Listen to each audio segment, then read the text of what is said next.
Hello, Wareham community, and welcome to our new podcast here at the WCTV station, the Wareham Wire. I am Michaela Botino. I am the outreach coordinator here at WCTV, and I'm Megan Neely, a reporter over at the Wareham Week newspaper. And we are bringing to you a podcast that we're both pretty passionate about doing. And first, we're going to introduce who we are. So, Megan, do you want to take it away? Yeah, sure. As I said earlier, I'm a reporter over at the Wareham Week. I graduated from Champlain College up in Burlington, Vermont this May, and I started work in Wareham about 2 days later. I now live in Onset. I cover absolutely everything in town, from 3-alarm fires to select board meetings. There's been a lot of catching up for me to do in these past 6 months, but I'm definitely very invested in this community and learning more about it and trying to answer the questions that are out there. Yeah, and I have been a resident of Wareham my entire life. I graduated from Stonehill College in this past spring as a marketing major. And working here as an outreach coordinator, I get to see what everybody is thinking in this town, what they want to see being produced, what they want to see on the TV station, and we're heavily involved in local news and just understanding what's going on in this community. So this project will be a bi-weekly podcast. The purpose of it is we're trying to start conversations about what's happening in town, what people have questions on. Particularly today, we're going to have a conversation about frequently asked questions about the new school project ahead of the November 6th election. Yeah, so the whole idea is for us to kind of dig deeper into these local issues and find factual answers for our community to address their questions and concerns. The school's been a big deal since I came to Wareham 6 months ago. I've had a lot of learning to do on it, and I suspect it's been an issue for even way longer than that. There's been a lot of work on all sides that have gone into it. And really, this is kind of our last push to try and provide people with as much information as we can before they head to the polls on November 6th. Yeah, November 6th is definitely going to be a very big day in this town. And talking about the new school, I have a good amount of questions for you, Megan. All right. So let's get started. Where is the new school going to be located? I know that a lot of people know this answer, but maybe there's some people that don't know this answer. Can you clarify that for us? Yeah, and I'll back up a little bit too and kind of explain what the new school is. But the idea is that Wareham is looking to build a new elementary school where Minot Forest currently is over on Minot Avenue that would accommodate about 1,100 students from preschool up through the 4th grade. And this school would replace both Minot Forest and Deacon's Elementary. All right. So given that information, I just want to know what's happening with the Minot Forest building currently, and why does it need to be replaced? Why can't we just repair this building and repair Deacon's? Right, so Minot was closed due to a variety of structural issues, and those structural issues are really the root cause of why both schools are going to be replaced. Okay. They were both built in the 1960s, and they really are products of their time, lead pipes and asbestos included. They don't meet current handicap accessibility requirements. Some classrooms only have one outlet. Number of classrooms has also been a huge issue because we have a growing student population, and we're at the point in Minot where we no longer have special classrooms for art or music, and locker rooms in the gym were converted into classrooms. So it's really just not an environment that's conducive to learning in the 21st century. It did appeal to the time when it was built, but yeah, times are changing, the town is changing, and you make a very fair point for this case specifically. So why not repair the existing schools? I know you already did mention that it doesn't meet the 21st century requirements, but why couldn't we just put more funding into making those requirements and updating the schools? It's a little more complicated than just saying, oh, well, we're going to repair the schools. Okay. In 2016, a survey was done to look at the two buildings and see what could be done to improve them, and the state pretty much came back and said that they had outlived their usefulness. The cost of repairing the two schools is $74 million, which the new school has a price tag of $90 million. So it does seem, not super cheap, but significantly cheaper than what we are currently looking at. The big difference, though, is that there's going to be no reimbursement from the state if we choose to repair these two schools. Okay. Right now, the Massachusetts School Building Authority is looking to give Wareham about $51.8 million towards the new school. If we were to pair Deacon's and Minot on our own, we wouldn't be getting any of that. And it's not as easy to say either that, oh, well, we'll just, we'll upgrade the electrical system this year and then we'll do something else next year. Because the way building codes are, as soon as you touch one part of the building, you're going to have to touch everything. So you're saying that, let's say we make repairs to certain parts of the building, they're going to find something else, and we're going to have to just keep going, and maybe it could eventually lead to more expenses than we thought was going to be in the plan? Right. Okay. And also, too, when you look at buildings like Minot, its foundation needs to be updated. Its walls don't meet current energy codes. You basically need to tear the entire structure down anyway. Do you know if this is also the case for Deacon's? Deacon's, from what I understand, seems to be a little better off than Minot, but not so much so. Okay. So Minot is just a good place to start fresh and put a whole new school in there. Right. Deacon's is holding on pretty well right now, and well enough that, as we said earlier, Minot was closed, so naturally all those students who were there had to go somewhere. Right. So right now, 3rd and 4th graders are in a separate wing of the middle school. The 8th graders who were in that wing are now in the high school, and preschool, 1st grade, and 2nd grade are all at Deacon's Elementary. So everybody kind of got shifted around to accommodate the closing of Minot. There's been a lot of adjustment in the town. Given this information that you've provided for us, what is going to be the cost of the project if we are just focusing on the new school? I know you did mention that we will have help from the state, but what is the project going to be looking like? Right. So there's a lot of math, and I think one of the important things to remember, too, going forward is nothing is quite set in stone yet until, voters approve paying for it, and until, the MSBA decides officially what it's reimbursing and all of this fun stuff. So $90 million for the entire cost of the school, and I really do mean entire cost of the school. It has a built-in contingency plan for unexpected costs. So if anything happens, it's, a plan that can be reconfigured to come in under 90 million or at 90 million. It's going to provide for furnishings, landscaping, supplies, moving, inspector fees, literally everything that this building could need. So people who are worried about unexpected costs, they've really thought of everything. And as we said, the MSBA is going to be giving us some help.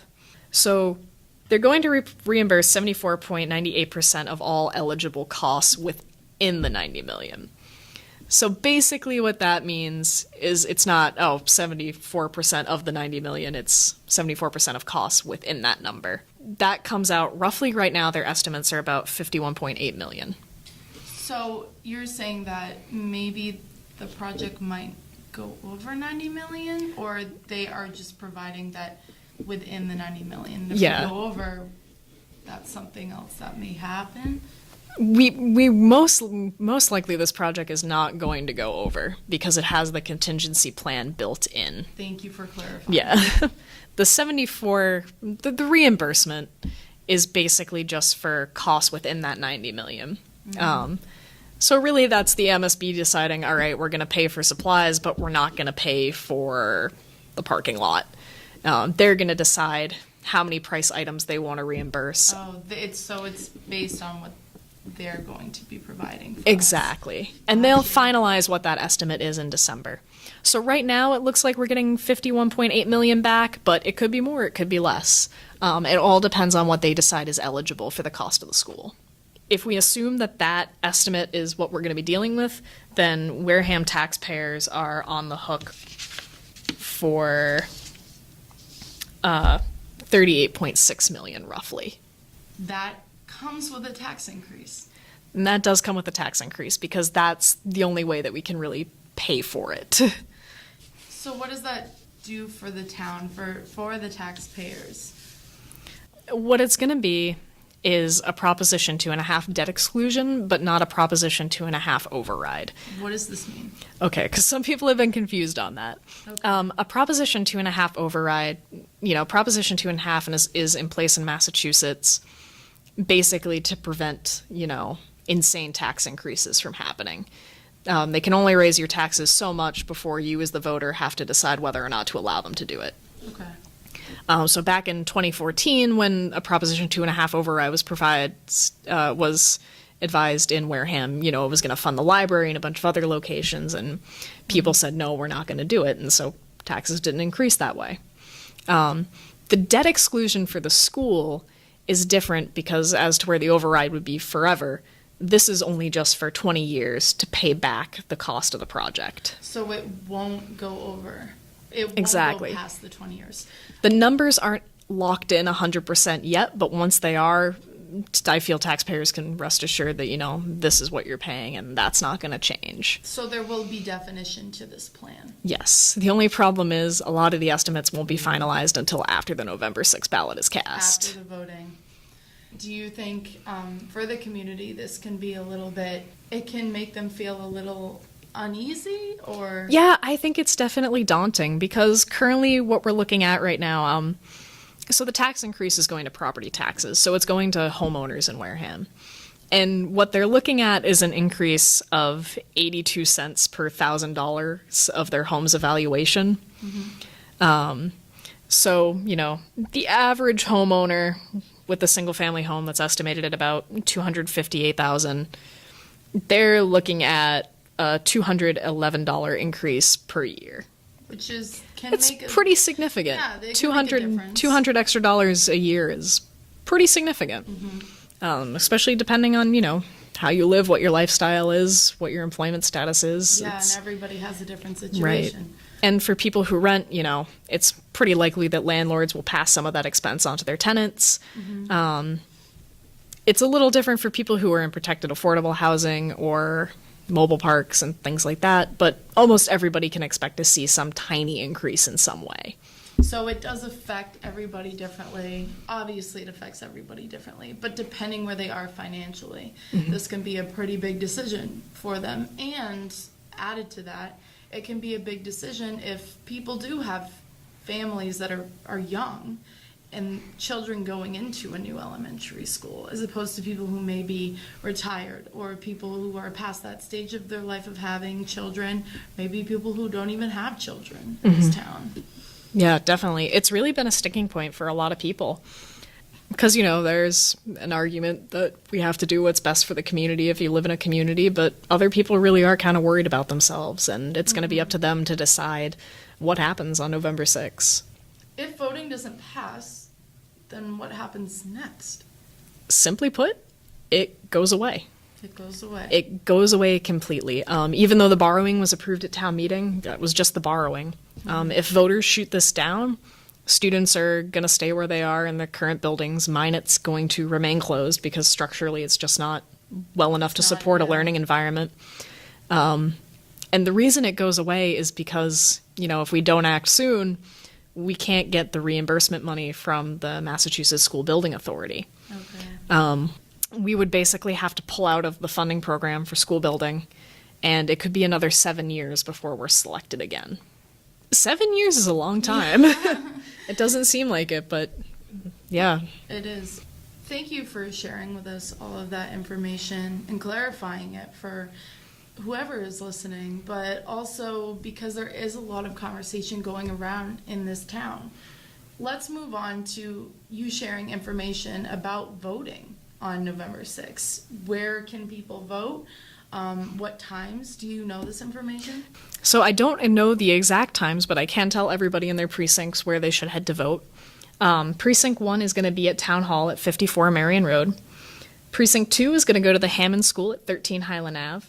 Precinct 3 and Precinct 6 are both going to the Minot Forest School, which will be open for polling at 63 Minot Ave. And Precinct 4 and 5 are going to the Deaconess School at 760 Main Street. A lot of people have already cast ballots in early voting, but if you haven't yet, these are the places where you need to go. Thank you, Megan. All right, given all this important information and clarifying where people can go for voting, let's just digest this information one more time. So, important points. Yeah, important points. Borrowing for the project was approved at town meeting, but voters now on November 6th are going to decide whether or not they want to pay for that borrowing through a Proposition 2.5 debt exclusion, not an override. Total cost of the school is $90 million. Right now, estimates say that the Massachusetts School Building Authority is going to give us $51.8 million, and Wareham will be on the hook for about $36.8 million. All right, thank you so much, Megan, for giving us, reiterating that information. I just want to say something myself. Being a student that went through the Wareham school system, and I just want to say myself, being a student that went through the Wareham school system, I want to be asking you this next question, which is a little bit tough, and everyone's sort of thinking it. Why aren't we putting money into the middle school and high school? I know that the elementary school is definitely an important part of this community, but as I went through the middle school and the high school, I did notice that we had issues with our classrooms. We had issues with space. I do see that there is a need in putting more money into those properties. So why aren't we focusing on that? Well, it's kind of a complicated question to answer, but I think the way that a lot of people maybe not should look at it, but should consider is if we don't start somewhere, we might not start anywhere. Because people have also asked, why don't we put this money into the senior center? Why don't we put it into this other location? Wareham has a lot of projects that need a lot of help and money. But, unfortunately, we have to start somewhere. Yeah. And that's a good answer, because I think it's hard to focus on everything all at once, but the steps that we can take are going to be important for the future of this town and the future of this community.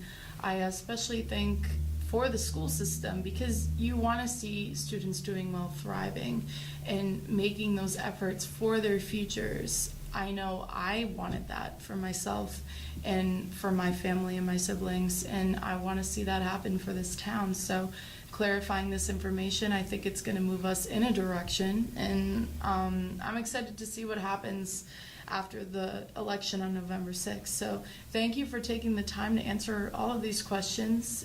Thank you so much for having me into the station today. I've really enjoyed it. Oh, seriously, I think this is going to be a great show. So thank you for everybody who's listening, and we will see you in the next couple weeks on the Wareham Wire podcast.